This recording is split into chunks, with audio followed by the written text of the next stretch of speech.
and we are back on magical episode 122 of the Chosen Life podcast, where we discuss everything about living the chosen life and breathing the chosen life and what that entails. I'm your host, Jonathan A. Hacohen, host of the Bible 3.0, the Six Commandments of the Chosen Life, available now on Amazon, Barnes & Noble, Indigo, and wherever you buy your fine books, and available in audiobook as well. And my co-host, my co-pilot is Wayne Frazer Jr. of Doug Laurie Sports. Wayne, welcome back. Good morning and good afternoon and good evening, depending on when you're watching this. Greetings and salutations, as they would say once upon a time. So we got the NHL playoff picture on the horizon. Before we jump into our predictions and talk about what's going on there, Wayne, I got to ask you, just for the layman that is, let's say you've been living under a rock for the last 20 years, okay? And you come to the surface. If you are interested in the world of sports, world of memorabilia, you're going to find Fanatics is pretty much touching everything. So all of a sudden you look at the baseball players out in the baseball season right now, and you're looking at their jerseys, and you're like, why are the players wearing replica jerseys? Why aren't they wearing the nice official jerseys? Turns out that's Fanatics. You go to WrestleMania, as I did in Philadelphia, the biggest WrestleMania of all time, WrestleMania 40. You go to all the events, it's all run by Fanatics. They own the sports card companies. Wayne, who the heck are Fanatics? And how the heck are they controlling it seemingly everything when it comes to sporting goods and memorabilia? Fanatics is Michael Rubin, and Michael Rubin is a smart guy who has built this sort of conglomerate and has been willing to take risk, and just sort of he's put all of this stuff together under one umbrella, which nobody else was able to do before. Do you need jerseys for your league? And then we'll handle all of the marketing of the replica jerseys. And we'll do it at your stadium if you want us to.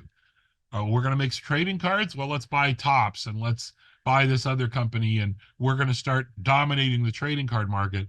And then we're going to use, I hate the word synergy, but we're going to use the marketing synergies of, having baseball players opening baseball cards and basketball players opening basketball cards and those sorts of things, right? And then when it comes to running actual events, well, we can do that for you too, right? So it's WWE World was run by Fanatics. So all the wrestlers are there signing autographs and making appearances and the sale memorabilia. It's all Fanatics. Yeah. And if it makes sense that it's the way business has gone is you want to try to control everything that you can as much as you can, right?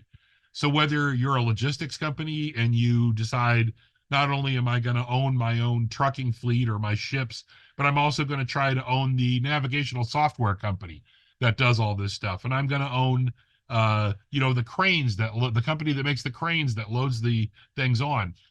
Michael Rubin is applying that to sports. And nobody had done that in the past because, one, nobody had the pockets to do it. And two, because most of the leagues were unwilling to sort of either work with one another, or the teams were unwilling to work with one another. It's tough to get them to cede control, but Rubin has been pretty good and pretty successful at that. And once you get the ball rolling, pretty soon you are a sort of one-stop. We'll handle the jerseys, we'll handle the marketing, we'll handle the sales. Eventually, what, as a store owner in the memorabilia and card business, what I think, I don't know if it'll happen in Canada, but in the United States, the store owners down there are concerned that Fanatics is going to try to step in and basically open stores everywhere and force them out, because then they don't have to have a middleman in between there to get the product directly from them into the hands of the collectors, and they make all the markup, right? That's pretty much the end goal of anybody who is running a bigger business like this. Again, if you can be the guy who is making who's getting the chickens to lay the eggs, if you can be the end seller of the eggs to the consumer instead of having to pay some conglomerate to buy the eggs and put them all over the place, you're going to make way more money, right?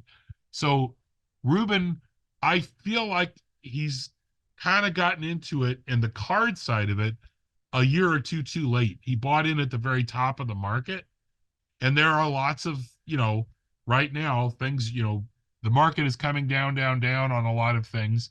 And there aren't a lot of people spending $5,000 a box on cards right now, but it doesn't take that many. And he has the marketing wherewithal now to say, okay, well, MLB, we're doing your jerseys. At some point, we want uh, a Topps logo on our shirt. One of the things I'm surprised that they have not done yet. I suggested this to Upper Deck probably 10 or 15 years ago.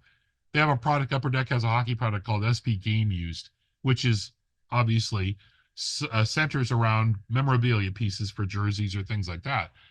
And I said, why don't the way that those jerseys work is they're generally worn for one period, turned over to Upper Deck to get cut up, and they're put in the cards or whatever else. Why don't you work a deal with the NHL where every jersey that's worn that night, for every team in every league or for that particular game, it's Upper Deck jersey night, SP Game Used jersey night. Then you put a redemption, one per every 10 or 20 cases of the product, where you don't get a card, you get the whole jersey, right? And it has an Upper Deck logo on it for that night, and it's a branded thing.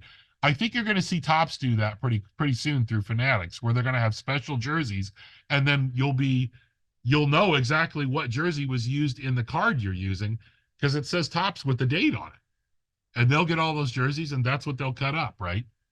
So let me ask this, riddle me this riddler on this one this week. So if I'm MLB and I have all my teams and we have our gift shops as we do and we still do, and we're working with Nike, let's say directly, or in those Majestic at one point, right? There were Majestic jerseys, which I thought were very, very nice. Why not just have the contract directly with Majestic, each team ordering in their product, sell it through their gift shops and sell it online? We have all the infrastructure in place. What the heck do we need Fanatics for? If I'm WWE and I have my website and I'm selling my shirts and everything else, and I'm preparing them and I'm selling them at the arenas, and I have WrestleMania and I have the convention and everything else, WWE World, what do I need Fanatics for? So you're talking about Fanatics cutting out the store owners. Why are the big organizations not just cutting out Fanatics altogether? What the heck do they need Fanatics for? Because they don't have the will or the ability to organize amongst themselves across the board. And Fanatics has such a large organization now that I think the best example of this would be WWE. I mean, a lot of the money that gets made by WWE is made by merch, right? But if Fanatics can come to them and say, okay, WWE, you have 200 people working on this on staff that you're paying, and you're paying $8 a t-shirt to have this stuff made, right? And you're selling them for $30 or whatever. You can get rid of all those people who are running your merch.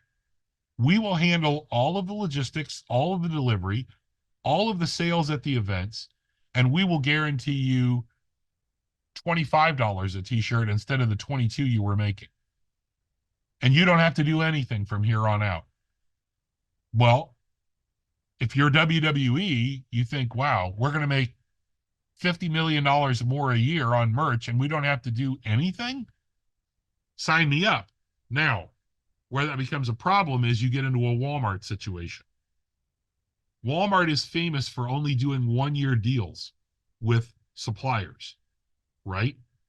You can ask Todd McFarlane about this. There's the Vlasic pickle example is the one to read up on. But basically, you go to Walmart and you have a widget, like they will say in back to school. We're making widgets, Mr. Maloney, Thornton Mellon.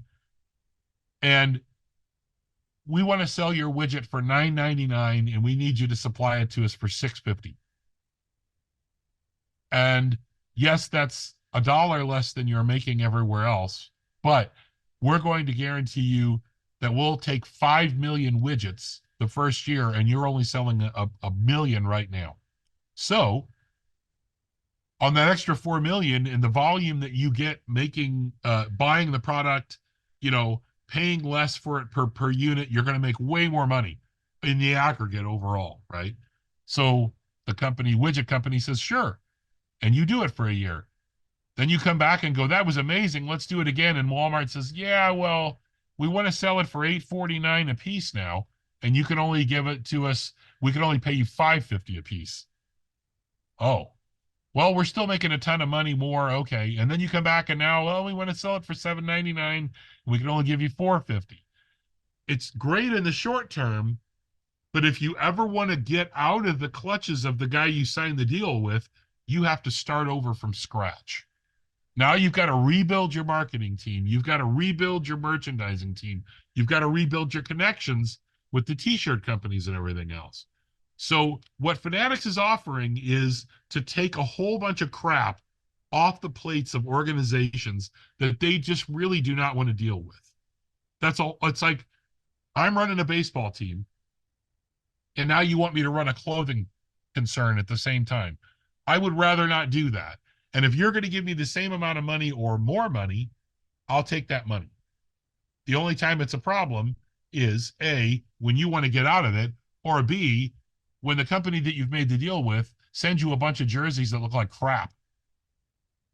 I was gonna say, I remember going to Tigers games for so many years, Wayne, and all the great players, after opening day, they're never had in stock the good jersey tees of the right players. They had weird inventories of weird sizes and weird names and stuck with all this extra merch. And back in the day, when you walked around Philadelphia and WWE World and anywhere around Philadelphia, everybody had the clear WWE bags with the merch. I've never seen so much merch moved Mm-hmm. in my life. And this is not just at the event. This is We're sitting 5, 6 days in Philadelphia. Every day on the streets, no matter where you are, people are walking around merch. They moved merch like nobody's freaking business. And on top of that, now you want to give the Tigers thing or whatever else, right? Yeah. So you're stuck with a bunch of Jorge Polanco t-shirts or whatever at the end of the year, right? Fanatics, that almost is never going to happen because they can't overproduce almost, right? They're going to sell so many, especially the WWE. They're handling their online sales now. Okay, well, we took all we bought and we got too many Jey Uso shirts. Eat. And so we paid $5 a piece for them when we were selling them for $39.99 at the thing. We're going to put them on sale for $14.99 in 6 months. We're still going to triple our money or on our thing. People are going to think we're great guys. Where if you're WrestleMania or if you're WWE, yeah, you have your stores here and there, and you do have some online sales, but you have nowhere the reach of Fanatics. Now you've got to cart those stupid T-shirts around to every venue. You've got to sit on them forever. Fanatics doesn't have that problem, and by extension, then WWE doesn't have that problem. The baseball, the MLB doesn't have that problem. Whatever's left over, I go every year. Sorry, Mom, and my brother Jeff. I go every year, the beginning of December, and look and see what's on sale for St. Louis Blues stuff and St. Louis Cardinal stuff for my brother and my mom and my niece Adia. And I end up getting $500 or $600 worth of stuff for about $150 shipped because it's the stuff that is left over at the end of the year after for the Cardinals or this size or that size. Fortunately, my brother's really tall, so a really tall shirt, there's always a couple of things left and they're on good deal. Trust me, Fanatics is still making money when they're selling you that t-shirt for $4.99 instead of $39.99. They're still coming out okay. It's just that they give you so much and they offer so much that it's to the team. It's like, wow, we just don't have to deal with this anymore. It's just gonna be really interesting to see, Wayne, how they come out of this whole MLB fiasco, because it's a really bad look when the players are complaining, when the players are wearing chintzy looking They look like Chinese clickers. knockoffs. They look like Chinese I don't know if you knockoffs. can say that, but I can say that because okay, you in the can. I business won't, but sure. in the business that I'm in, Yeah. all of those fake jerseys or hockey jerseys come directly from China.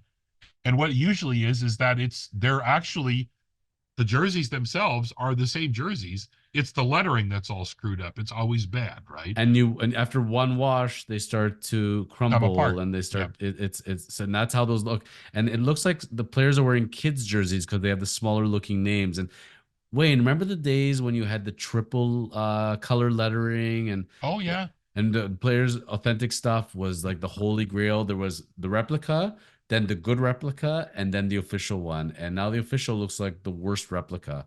Fanatics have to do something about it because this is not good publicity. For every time you're watching WWE and they say a Fanatics event, you know, that's great advertising for Fanatics. But every time they talk about MLB, I think that Fanatics is getting hurt in every other core of their business when they're getting this bad publicity. So they're going to have to figure out. And look, Fanatics isn't the one wearing the actual jerseys, it's Nike. But Nike is doing what they're being told. Right. So they're gonna. I think by the time you come to next year, these jerseys are gonna look a lot different. They have to. Yeah. Now, what else is gonna come next year? By the time we come to next year in the NHL season, is we're gonna have a new season and we'll finish the playoffs. So Wayne, we're going into opening round now. NHL, the Eastern Conference is completely locked in at the time we're taping this. We're gonna focus on the Eastern Conference right now, and let's do rapid fire over here. NHL predictions. It was supposed to be the Panthers and Leafs. Wayne, it's the Bruins and Leafs again. If you're the Leafs, it's like every time you're going to a gala, you get seated next to your ex-wife or ex-husband. It is just it is so dreadful of an evening. You just want to vomit. How are the Leafs going to overcome this one? And what is your prediction for that opening round series? I would predict they're not going to overcome this one. Unfortunately, I just feel like it's not even that there's history here. I don't care about the history, really. What I care about is that the Bruins are a better team overall than the Maple Leafs. I believe that, right? And so do I think this is going to be a good series and a close series? Yeah, I think so. I think most of the predictions I saw were, it's a 7 game series, a 6 game series at the least. Do I think that the Maple Leafs have the depth to beat the Bruins? No, no, I don't. And I think that the Bruins are going to come out and play Bruins hockey, and the Leafs are going to come out and try to play Bruins hockey, and they can't play Bruins hockey because the team is still not constructed properly. Are they in a better position to play playoff hockey than they have been over the last few years? Yes, they are. Definitely. Is it enough to beat the Boston Bruins? I don't think so. You know when you're watching a wrestling event and a guy gets knocked out of the ring and you're a fan sitting there watching him and he literally looks dead and he's just lying there literally for like 15 minutes of the match. And right as the match is about to end, all of a sudden he just comes to life and jumps into the ring. That's how I feel about Matt Murray. So Matt Murray, we left him pretty much for dead. He's on long-term injured reserve. He may never play again. Wayne, how did miracle of science allow the man to all of a sudden start playing in the minors? And apparently he's going to be on the playoff roster. Huh. Sounds kind of interesting, no? Oh, I would say it happened in probably exactly the same way that Mark Stone suddenly became available to the Las Vegas Knights miraculously 2 days before the start of the playoffs, right? Those spleen transplants have a way of doing that. Yeah. Yeah, you know, do I think that Matt Murray is going to play a role in this playoffs? Probably not. You would hope not from the Leaf standpoint, right? It means that three other people faltered because I'm trusting Martin Jones ahead of him, quite Yes. frankly, based on his track record this year than Matt Murray. But I will agree with you. If Matt Murray is playing one shift for the Leafs in the playoffs, this is usually a very bad sign. It means that Samsonov is done, the Wall is done, and Jones is done. And I know that worked for Vegas with Aiden Hill, but he ain't no Aiden Hill this year. Yeah. I I'm glad for Matt Murray. I'm glad to see he's playing again and stuff like that.